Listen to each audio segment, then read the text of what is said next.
హల్లెలూయా. దేవుని నామానికి మహిమ కలుగును గాక. అత్యున్నతమైనటువంటి సింహాసనమందు ఆసీనుడైనటువంటి మన యేసయ్యకు వందనాలు చెల్లిస్తుంటున్నాను. మరి ఈ దినమందు మనము విశ్వాసపు నడక అనే అంశాన్ని గురించి మాట్లాడుకుందాం. విశ్వాసపు నడక. మామూలుగా మనము విశ్వాసపు నడక అంటే చాలామంది అబ్రహాము గురించి మనం మాట్లాడుకుంటూ ఉంటాము. ఎందుకంటే అబ్రహాము మరి దేవుని స్నేహితుడైనటువంటి అబ్రహామును గురించి మనం మాట్లాడుకుంటూ ఆయన దేవుడు చేసినటువంటి వాగ్దానాన్ని ఎంతో ఓపికతో మరి సహనముతో మరి ఆ యొక్క వాగ్దానాన్ని స్వతంత్రించుకున్నట్టు మనము చూస్తూ ఉంటున్నాం. అదేవిధంగా మరి ఈరోజు మనము మోషే ప్రవక్త గురించి మాట్లాడుకుందాం. హెబ్రీలకు వ్రాసినటువంటి పత్రిక 11వ అధ్యాయము 23వ వచనము. మోషే పుట్టినప్పుడు అతని తల్లిదండ్రులు ఆ శిశువు సుందరుడై ఇండుట చూచి విశ్వాసమును బట్టి రాజాజ్ఞకు భయపడక 3 మాసములు అతని దాచిపెట్టిరి. హల్లెలూయా. ఇక్కడ చూస్తే మనము యోసేపు మరి చనిపోయిన తర్వాత కొన్ని తరములు మరి ఇశ్రాయేలీలకు ఎన్నో శ్రమలు వచ్చినట్టు మనం చూస్తూ ఉంటున్నాం. ఇశ్రాయేలీలు ఎన్నో ఏండ్లుగా దాసత్వంలో ఉన్నట్టు చూస్తూ ఉంటున్నాం. ఫరో రాజు మరి కఠినమైనటువంటి పనులు వారితో చేయించినట్టు మనము చూస్తూ ఉంటున్నాం. అయితే ఆ యొక్క ఇశ్రాయేల్ యొక్క మొర దేవుడు విని ఉంటున్నాడు. దేవుడు మరి మోషే జీవితంలో ఒక గొప్ప ప్రణాళిక కలిగి ఉన్నట్టు మనము చూస్తూ ఉంటున్నాం. చూడండి, మోషే పుట్టినప్పుడు అతని తల్లిదండ్రులు ఆ శిశువు సుందరుడై ఇండుట చూచి విశ్వాసమును బట్టి రాజాజ్ఞకు భయపడక. హల్లెలూయా. మోషే జీవితాన్ని మనం గమనించినట్లయితే అతడు పుట్టినప్పటి నుంచి మరి అతనికి శ్రమలు ఎదురైనాయి. అతనికి పుట్టినప్పటి నుంచి శోధనలు ఎదురైనట్టు మనం చూస్తూ ఉంటున్నాం. అతని యొక్క జన్మ మరి ఎంత గొప్పదంటే అతడు పుట్టినప్పుడు అతని తల్లిదండ్రులు విశ్వాసమును బట్టి రాజాజ్ఞకు భయపడక అనుంది. చూడండి, ఫరో రాజు ఎంతో మరి గొప్ప రాజు, ఎంతో అధికారం కలిగిన రాజు, ఎంతో బలము కలిగినటువంటి రాజు.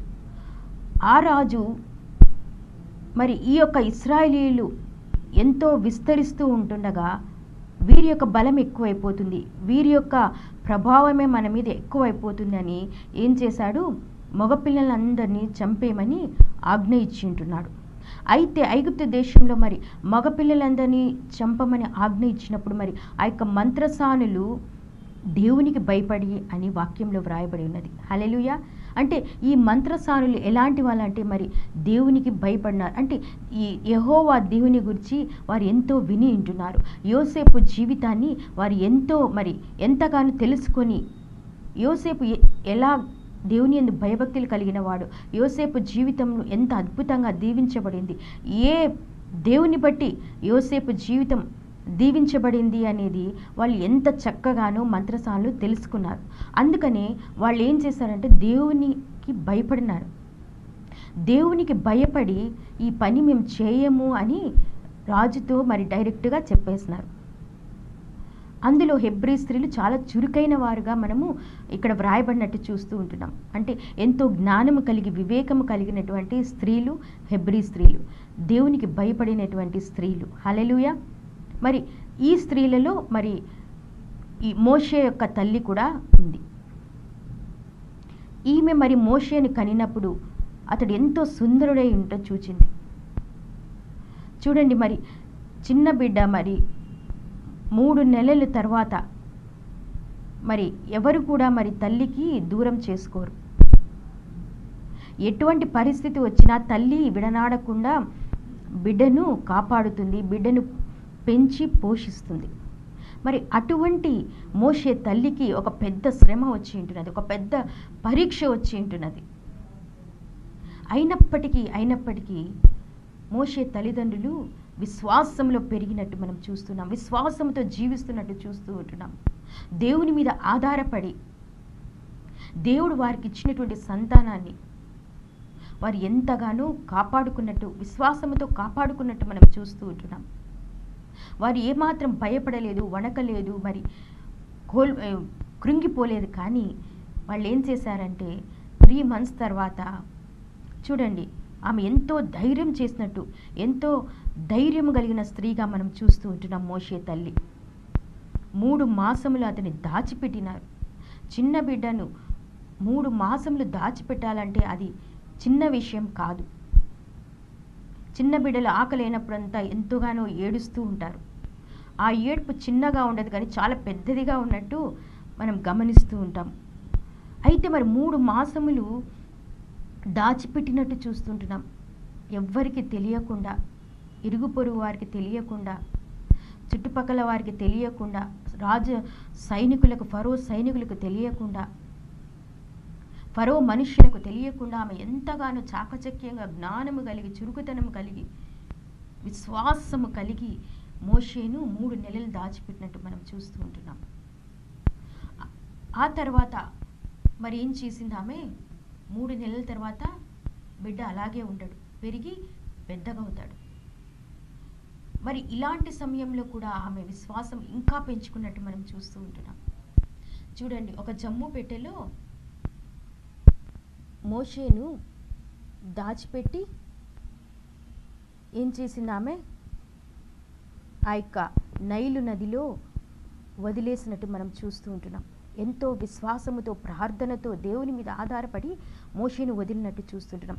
మోషే మరి ఆ విధంగా మరి ఫరో కుమార్తెకు మరి కనిపించిన తర్వాత, ఆ తర్వాత మరి మోషే పెద్దవాడైనాడు. ఫరో కుమార్తె రాజనగరులో ఆమె పెంచి పోషించినట్టు మనం చూస్తూ ఉంటున్నాం. ఇటువంటి మోషే మరి తల్లిదండ్రులు ఎంతో త్యాగం చేసి ఉంటున్నారు మోషే జీవితంలో. అదేవిధంగా మోషే కూడా తల్లిదండ్రులను అర్థం చేసుకుని యవ్వన ప్రాయం వచ్చినప్పుడు కూడా తల్లిదండ్రులను అర్థం చేసుకున్నాడు. ఆ తర్వాత విశ్వాసమును బట్టి ఐగుప్తు ధనము కంటే క్రీస్తు విషయమైన నింద గొప్ప భాగ్యమని ఎంచుకొని అల్పకాలము పాపభోగం అనుభవించట కంటే దేవుని ప్రజలతో శ్రమ అనుభవించటం మేలని యోచించి, హల్లెలూయా. చూడండి, ఇక్కడ చూస్తే మనం మోషే పెరిగేదైతే ఫరో కుమార్తె దగ్గర పెరుగుతుంటున్నాడు, రాజనగరిలో పెరుగుతుంటున్నాడు, రాజభోగాలు అనుభవిస్తుంటున్నాడు, ఎంతగానో సుఖ సౌఖ్యాలతో ఉన్నట్టు మనం చూస్తూ ఉంటున్నాం. దేవుని యొక్క కృప ఆ బిడ్డ మీద ఉంది. అయితే మోషే ఏం చేస్తుంటున్నాడంటే, మోషే తన ప్రజలను గురించి తెలుసుకున్నట్టు మనం ఇక్కడ చూస్తూ ఉంటున్నాం. తన తల్లి ద్వారా లేదా తన సోదరి ద్వారా తన ప్రజల యొక్క జీవితాలను ఆయన ఎంతగానో తెలుసుకున్నట్టు మనం చూస్తుంటాం. తన పూర్వీకుల గురించి, ఇశ్రాయేలీయుల గురించి తను ఎంతగానో, దేవుని యొక్క ప్రణాళిక గురించి ఎంతగానో అతను తెలుసుకున్నట్టు మనం చూస్తూ ఉంటున్నాం. తన జీవితంలో దేవుడు తనకు ఏ బాధ్యత పెట్టి ఉంటున్నాడో అది ఆలోచిస్తున్నట్టు మనం చూస్తూ ఉంటున్నాం. ఐగుప్తు ధనము కంటే క్రీస్తు విషయమైన నింద గొప్ప భాగ్యము, హల్లెలూయా. చూడండి, మోషేకు ఏది తక్కువ చేయలేదు దేవుడు. అయినప్పటికీ మోషే ఏం చేస్తున్నాడు? దేవుని యొక్క ప్రణాళిక వైపు ఆయన చూస్తుంటున్నాడు. దేవుని ప్రణాళిక వైపు ఆయన ఫోకస్ చేసి ఉంటున్నాడు. దేవా, నువ్వు నా జీవితంలో నువ్వు ఏ చిత్తాన్ని కలిగినావో అది నేను నెరవేర్చడానికి సిద్ధంగా ఉన్నానని ఎంతో త్యాగం చేసినట్టు మనం చూస్తుంటున్నాం. ఆ యొక్క సుఖ భోగాలు, ఆ సౌఖ్యాలు అన్నీ అతను త్యాగం చేసినట్టు మనం చూస్తూ ఉంటున్నాం. ఆ యొక్క ధనాన్ని, ఆ యొక్క సౌఖ్యాన్ని, ఐశ్వర్యాన్ని సమస్తమును మరి మోషే వదిలిపెట్టి క్రీస్తు విషయమైన నింద గొప్ప భాగ్యమని ఎంచుకొని అల్పకాలము పాపభోగం అనుభవించట కంటే దేవుని ప్రజలతో శ్రమ అనుభవించుట. చూడండి, మోషే ఎంత జ్ఞానాన్ని కలిగి ఉంటున్నాడు. పాపమును గురించినటువంటి జ్ఞానము, దేవుని భయమును గురించినటువంటి జ్ఞానము, దేవుని ప్రణాళిక గురించినటువంటి జ్ఞానము, దేవుని ప్రజలను ఎలా నడిపించాలి అనేటువంటి ఆ జ్ఞానము దేవుని ద్వారా మోషే పొందుకున్నట్టు మనం చూస్తూ ఉంటున్నాం. అల్పకాలము పాపభోగం అనుభవించట కంటే, మామూలు కొద్దిమంది ఏమైనా ఆలోచిస్తారంటే ఎంజాయ్ చేద్దాంలే, కొన్ని రోజులు ఎంజాయ్ చేద్దాంలే, ఈ లైఫ్ దేవుడు ఇచ్చినాడు కదా, కొన్ని రోజులు ఈ పాపములో ఉందాంలే, ఆ తర్వాత మారు మనసు పొందుదాంలే, ఆ తర్వాత మరి దేవుని చిత్తం నెరవేరుస్తాంలే, ఈ కొద్ది కాలం మనం ఎంజాయ్ చేస్తాంలే అని అనుకుంటూ ఉంటాం. కానీ మోషే దేవునితో ఏకీభవిస్తుంటున్నాడు. దేవుని ప్రణాళికతో ఏకీభవించి చూడండి, అల్పకాలం పాపభోగం అనుభవించట కంటే అంటే దాన్ని వదిలేసి ఉంటున్నాడు. ఆ యొక్క పాపభోగము అంటే ఐగుప్తు దేశంలో ఆ యొక్క రాజనగరిలో ఆయన ఎలా మరి ఫీల్ అవుతున్నాడంటే పాపము చేస్తున్నట్టు, పాపములో ఉన్నట్టు ఆయన మరి ఎంతగానో విచారిస్తూ ఆ యొక్క పాపాన్ని వదిలేసి నేను దేవుని కోసం నేను ముందుకు వెళ్ళాలి, ఈ యొక్క రాజనగర్ను నేను వదిలి దేవుని ప్రణాళిక నేను నెరవేర్చాలి అని ఒక పట్టుదలతో, ఒక అంకిత భావంతో మోషే అడుగు వేసినట్టు మనం చూస్తుంటున్నాము. దేవుని ప్రజలతో శ్రమ అనుభవించడం మేలు, నా ప్రజల కోసం నేను ఏదో ఒకటి చేయాలి, నేను ఇలా ఉండటానికి వీల్లేదు, దేవుడు నన్ను ఇన్ని రోజులు ఎంతగానో తన కృపలో నన్ను భద్రపరిచి ఉంటున్నాడు, ఎన్నో సుఖభోగాలు నాకు ఇచ్చి ఉంటున్నాడు, ఎంతో ఐశ్వర్యం నాకు ఇచ్చి ఉంటున్నాడు, ఎంతో స్టేటస్ నాకు ఇచ్చి ఉంటున్నాడు, ఎంతో గౌరవాన్ని నాకు ఇచ్చి ఉంటున్నాడు. అయినప్పటికీ నా దేవుని కోసం నేను ఏదో ఒకటి చేయాలి, నా ప్రజల కోసం నేను ఏదో ఒకటి చేయాలి, బంధింపబడినటువంటి నా ప్రజల కోసం, కట్టబడినటువంటి నా ప్రజల కోసం నేను ఏదో ఒకటి చేయాలి అని ఒక పట్టుదలతో మోషే చూడండి దేవుని ప్రజలతో శ్రమ అనిపించడం మేలని యోచించి ఫరో కుమార్తె యొక్క కుమారుడని అనిపించుటకు ఒప్పుకొనలేదు. హల్లెలూయా. ఈ యొక్క స్టేటస్ నాకొద్దు, ఫరో కుమార్తె యొక్క కుమారుడని అనిపించుటకు అది ఇష్టపడలేదు. ఆ గొప్ప పేరును, ఐగుప్తులో ఆయనకు గొప్ప పేరుంది, ఏమని? ఫరో కుమార్తె కొడుకు. చూడండి మరి ఎంతో గొప్ప వ్యక్తి అయినటువంటి ఫరో యొక్క కుమార్తె కొడుకు అని అనిపించుకోవడానికి ఆయన ఇష్టపడలేదు.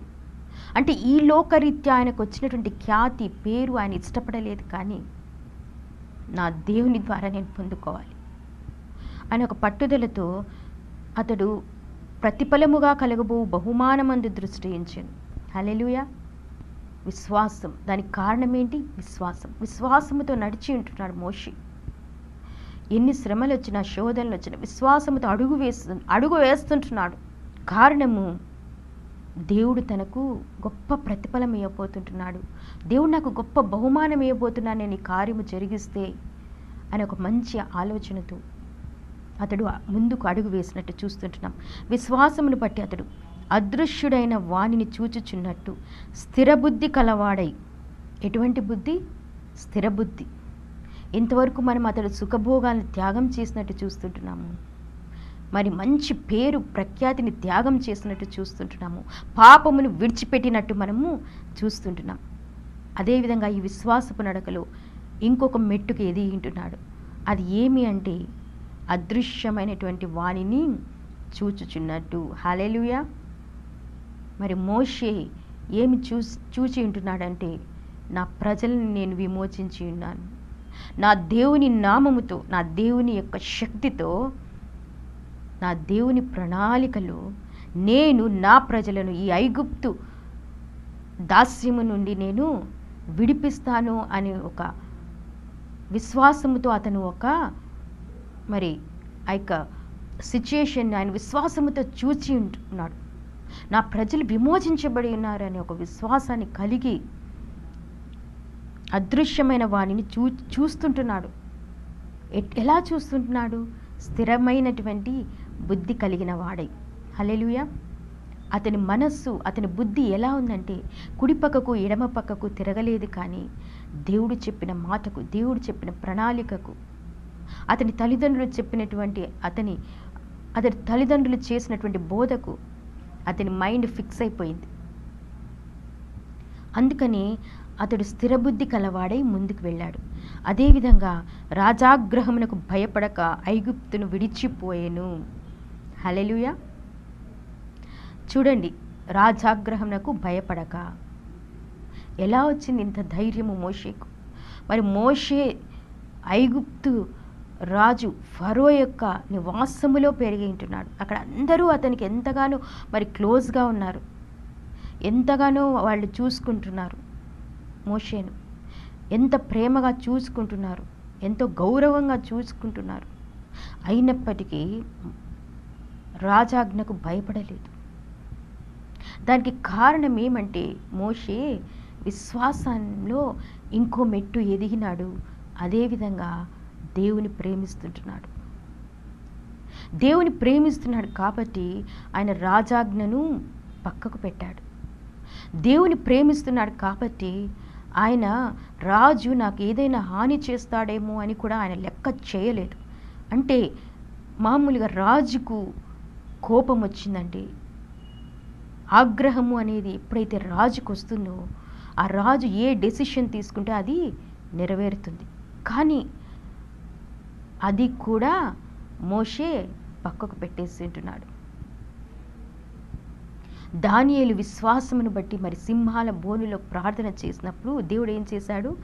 సింహాల నోళ్లను మూసివేసి ఉంటున్నాడు. అదేవిధంగా మోషే విశ్వాసముతో ముందుకు వెళ్తుండగా ఫరో రాజు యొక్క నోటిని ఆయన బంధించి ఉంటున్నాడు. ఫరో రాజు మోషే మీద ఎటువంటి యాక్షన్ మరి తీసుకోనకుండా, హాని చేయకుండా మోషేను ఫరోను బంధించినట్టు మనం చూస్తుంటున్నాం. దానికి కారణము మోషే దేవుని ప్రేమిస్తున్నాడు, విశ్వాసం కలిగి ఉంటున్నాడు.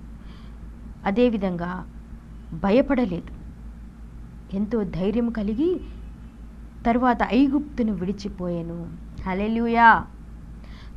చూద్దాం ఇక్కడ దేవుడు తనకు ఏది వాగ్దానం చేసి ఉంటున్నాడు, ఆ యొక్క వాగ్దాన భూమిని చేరుకోవాలని మోషే ఒక గొప్ప డెసిషన్ తీసుకుంటున్నాడు. ఏమి అది? ఐగుప్తును విడిచిపెట్టినాడు. హల్లెలూయా.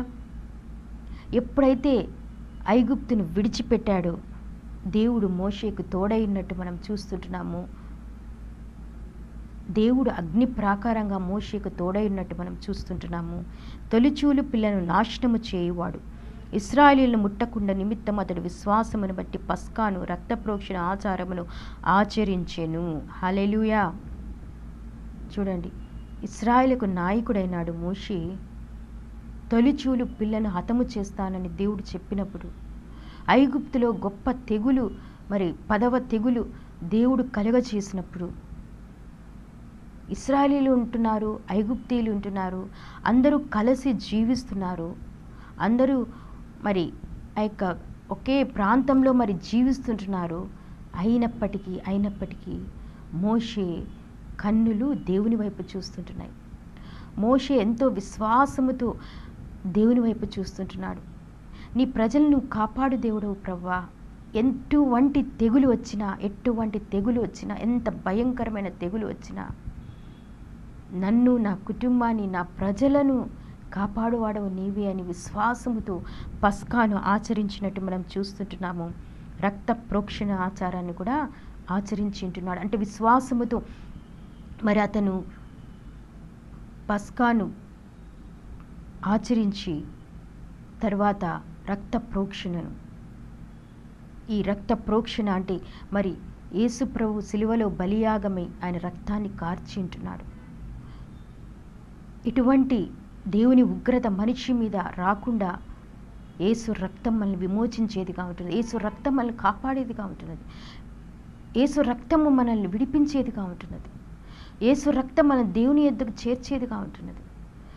కాబట్టి విశ్వాసముతో మరి రక్త ప్రోక్షణ ఆచారాన్ని ఆచరించి ఇశ్రాయేలు యొక్క ద్వారబంధాల మీదంతా మరి ఆయన ఆ యొక్క బలి చేసినటువంటి ఆ యొక్క జంతువు యొక్క రక్తాన్ని ఆయన మరి అప్లై చేసినట్టు మనం చూస్తుంటున్నాము. విశ్వాసమును బట్టి వారు పొడినేల మీద నడిచినట్టు ఎర్ర సముద్రంలో నడిచిపోయేరి. ఐగుప్తీలు అలాగూ చేయుచూచి మునిగిపోయేరి. హల్లెలూయా. చూడండి, మరి విశ్వాసములో ఎదుగుతుంటున్నాడు, ఎంతగానో ఎదుగుతుంటున్నాడు. ఈ యొక్క భయంకరమైన తెగుళ్ళ నుండి విశ్వాసము ద్వారా ఆ యొక్క ఇశ్రాయేలు అందరినీ నడిపించినట్టు మనం చూస్తుంటున్నాము.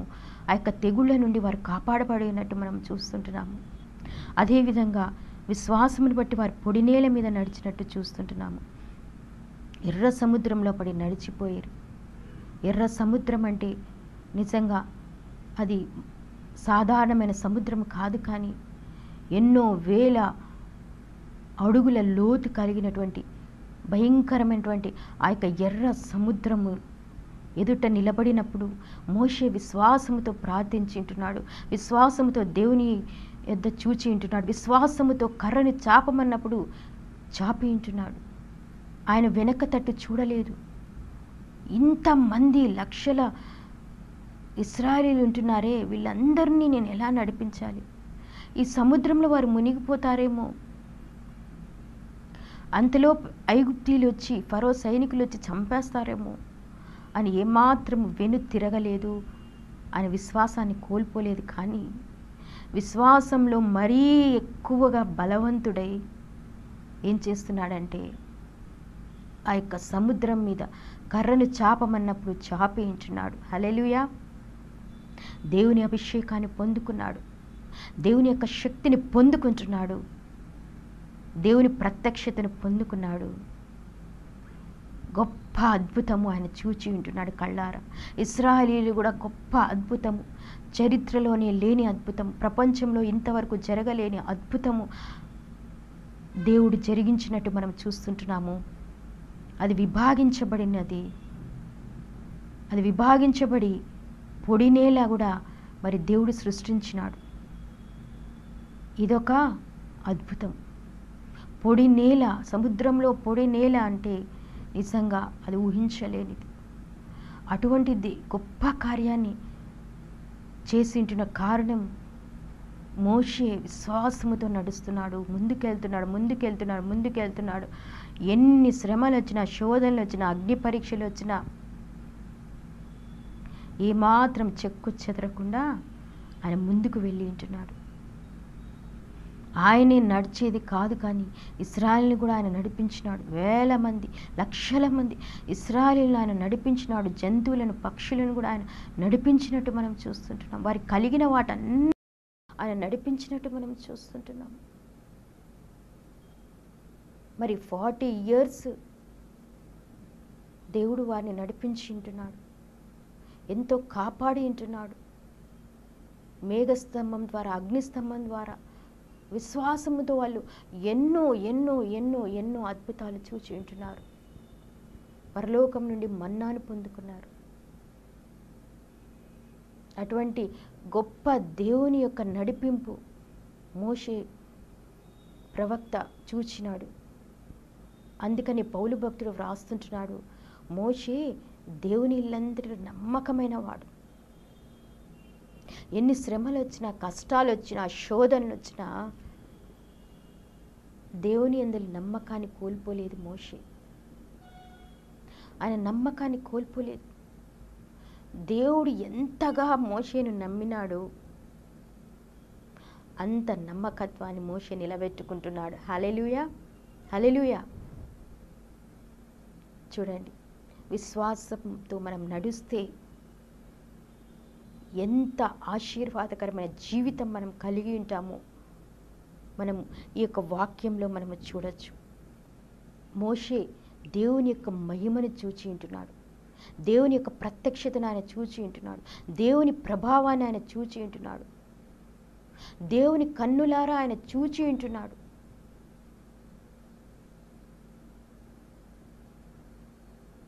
దానికి కారణము ప్రతి క్షణము ప్రతిరోజు ఆయన విశ్వాసములో కొనసాగినాడు. అందుకే మరి దేవుని వాక్యంలో వ్రాయబడినది హెబ్రీ పత్రిక 11:6లో విశ్వాసము లేకుండా దేవునికి ఇష్టడై ఉండుట అసాధ్యము అని. ఎప్పుడైతే మనం విశ్వాసం కలిగి ఉంటామో దేవుడు మనల్ని ఇష్టపడతాడు. మన జీవితాల్లో కూడా దేవుడు అసాధ్యమైన కార్యాలు చేస్తాడు. మనం ఊహించలేము, కానీ మన జీవితాల్లో దేవుడు అసాధ్యమైన కార్యాలు చేస్తాడు. మన ద్వారా ఆయన నామాన్ని హెచ్చించుకుంటాడు. దేవుని యొక్క మహిమ మన తలల మీద ప్రకాశిస్తుంది. కాబట్టి ప్రియమైనటువంటి దైవజనమా, మన జీవితాల్లో ఎటువంటి శ్రమలు వచ్చినా, తెగుళ్ళు చుట్టూ మనకు కనిపించిన, శోధనలు వచ్చినా, బెదిరింపులు వచ్చినా, ప్రతి పరిస్థితిలో మనం విశ్వాసముతో దేవుని ఆనుకుందాం, దేవుని యందు విశ్వసిద్దాం, పట్టుదలతో దేవుని కార్యాన్ని నెరవేరుస్తాం. దేవుడు నిన్ను దీవించునుగాక. ప్రార్థించుకుందాం. పరిశుద్ధుడా, నీకే స్తోత్రము నా తండ్రి. గొప్ప దేవ, మోషే ప్రవక్త గురించి నువ్వు మాతో మాట్లాడి ఉంటున్నావు తండ్రి. అవును ప్రభువా, ఇదిగో మా యొక్క జీవిత కాలం అంతా నాయన, మా యొక్క అరణ్య యాత్రలు, శ్రమల కాలములు, అగ్ని వంటి పరీక్షలు, తెగుళ్ళ సమయాలలో, ఇదిగో నా తండ్రి ప్రభువా, ఈ యొక్క అంత్య దినాలలో నాయన నీ యొక్క బలమైనటువంటి దేవా, నీ బలమైనటువంటి అభిషేకము దేవా మమ్మల్ని వెంబడించును గాక. నీ విశ్వాసపు జీవితము దేవా మేము కలిగి ఉన్నట్లు ప్రభువా నీ కృపను మాకు దయచేయి. దినదినము నీ విశ్వాసంలో మెట్టుమెట్టుకు ప్రభువా, మెట్టుమెట్టుకు నాయనా నీలో ఎదగడానికి నీ గొప్ప కృపను మాకు దయచేయమని, నీ పరిశుద్ధ రక్తముతో మరొకసారి మమ్మల్ని కప్పమని అడుగుతున్నాం ప్రభువా.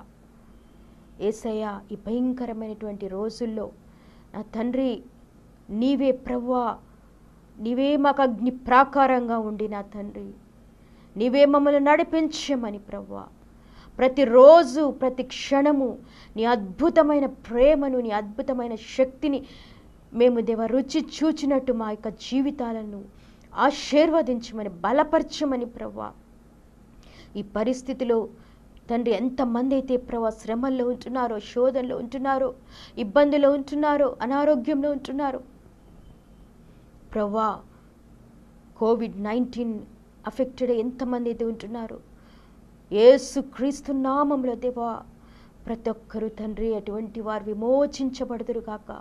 విమోచించబడుదురు కాక ప్రభువా. దేవా, వారి జీవితాల్లోని అద్భుతమైన శక్తిని దేవా ప్రభావాన్ని కనపరచమని అడుగుతూ నాయన యేసయ్యా తండ్రి నీకే వందనాలు చెల్లిస్తూ ఈ ప్రార్థన నజరేయుడైన యేసుక్రీస్తు ప్రశస్తమైన నామములో ప్రార్థించి వేడుకుంటున్నాం మా పరలోకపు తండ్రి. ఆమెన్. దేవుడు మిమ్మల్ని దీవించును గాక.